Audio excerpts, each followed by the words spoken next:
guys, let's make an Easter egg together. So to do this, we're going to be needing some fibre wash or other mild detergent, some hot water to add our soap to, a balloon or other egg shape that you can use as a bit of a form to stick your wool to. So I've got an assortment of Ashford Corriedale here that we can make a bit of a rainbow egg. So let's get started. So first step, got our future egg and we're going to wrap it with wool, aren't we? What should we start with? Some pink. So we might tease it open a little bit. So how do you want to put it on your egg? Are you going to help? It's going like... It's going this way. Okay. Oh, good choice. That is a beautiful Eastery colour. Fluff, fluff, fluff, fluff, fluff. So I'm just going to help hold the egg shape for you. Okay?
So there's still a little bits that aren't quite adhering, so I'm just going to keep working away and we'll make sure everything's sticking really well, but it is almost done.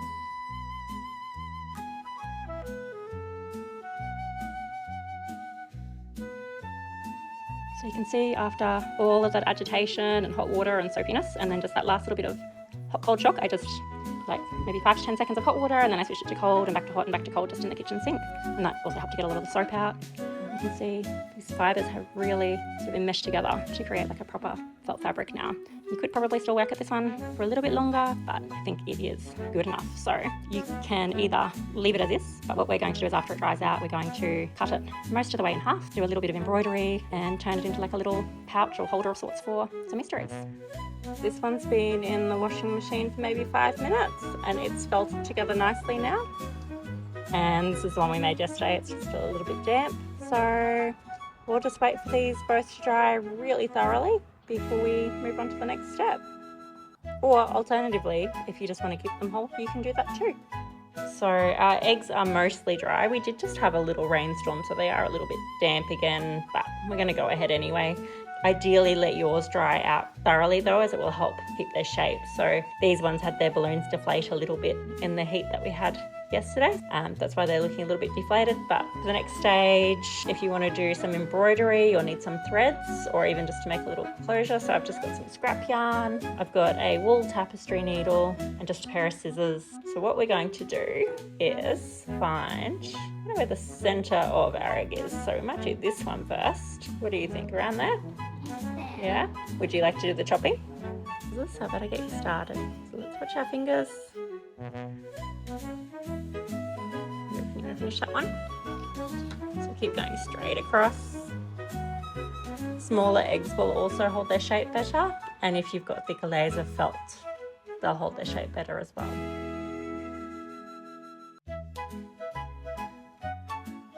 We don't want to snip him all the way through. Sorry, I should have said that first, because otherwise we'd have to sew him back together. So, what about there?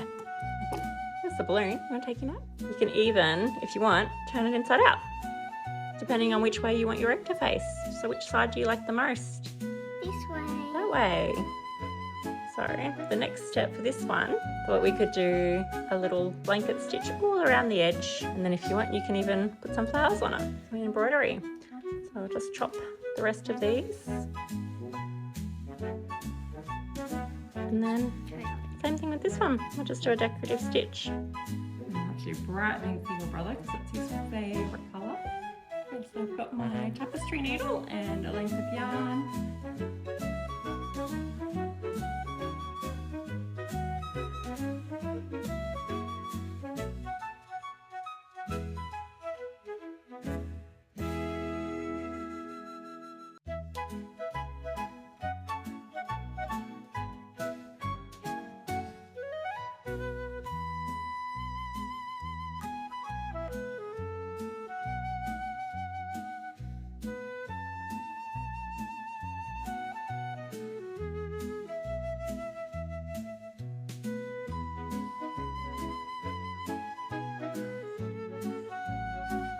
So here is my son's almost finished Easter egg. My daughter did some lovely blanket stitching around the hutch. It does need to dry quite a bit more, so I'm going to go blow up another balloon just to give it a little bit of form while it is drying. So again, ideally wait until yours is completely dry before moving on to cutting it open and doing any decorative stitching that you might like to do, just so that it holds its shape better once it's dried out. If you guys give this a try, we'd love to see it, so send us a message with pictures of whatever you create.